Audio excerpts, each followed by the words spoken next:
here with you on the Rural Radio Network. Let's take a midday look at the market trade, livestock side with Kyle Bumsted. Kyle, looks like, now yesterday we had a mixed cattle market. Live was down, feeders were a little bit stronger, but kind of down across the board today. What's going on? That's right, Chad. What I'm seeing here today looks to be non-commercial fund or non-commercial liquidation here, the way it looks to me. The reason I say that is because in the feeder cattle, take the feeder cattle, for instance, here we've got the August down 202.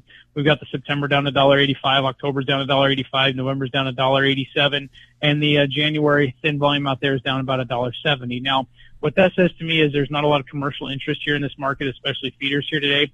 So it looks to me like the funds, non-commercials, are looking at liquidating some more of their long position here so they can get that squared up here before the commitments to traders report on Friday. So that's what it looks like to me.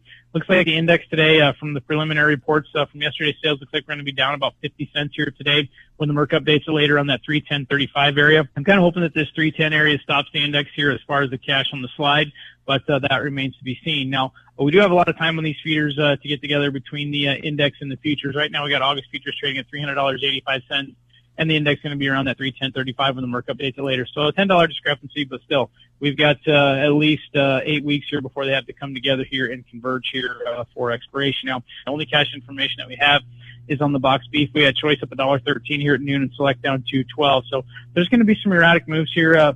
I think ahead of the 4th of July holiday here next week as far as box beef goes, and probably some quick ship business here right after the 4th. But all in all today, Chad, looks to me like a non-commercial liquidation. The fat cattle spreads are gaining a little bit. The August gaining on October by about 25 cents.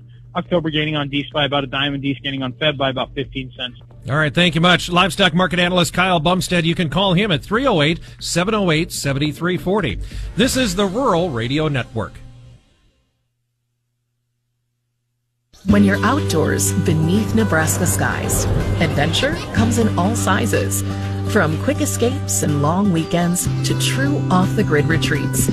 Paddle, hike, camp, explore. Whether you have a few hours or a few days, we'll guide you to a state park or recreation area that's a perfect fit. Start your next adventure today at yournebraskaparks.com. Sponsored by Nebraska Game and Parks, aired with the Nebraska Broadcasters Association and this station. In the rodeo world, a broken barrier is not necessarily a good thing. It's a 10-second penalty that generally means a competitor is out of the money. However, the barriers we're breaking here are of a different kind. Breaking the Barrier is a Western lifestyle podcast for those who share in the Western way of life. Join me, Rebel Saklocha, as we sit down with Western trailblazers and some of the biggest names in rodeo with new episodes released every Tuesday. Breaking the Barrier is produced by the Rural Radio Network and can be found on Spotify and Apple Podcasts. This is a market update. I'm Bruce Gorder on the Rural Radio Network. Corn export demand is set to slow in coming weeks, with 50% of the Argentine crop now harvested, along with 13% of the bumper Brazilian crop now being collected. Pressured the corn market is also the fact that China demand could be far overstated, with China's corn imports likely to fall just under 3 million metric tons from 23 the prior year. Unless a new trade deal with China is soon enacted, look for U.S. corn supplies to surge while demand suffers. And the winter wheat harvest, interrupted by rain with more moving across the plains today, is just 19% done, 9 points slower than the 5-year average and a full 50% slower than last year. Russia's wheat harvest production was raised last week to 90 million metric tons and more than 7 million metric tons larger than a year ago. July corn is down 1 1/4 at $4.18.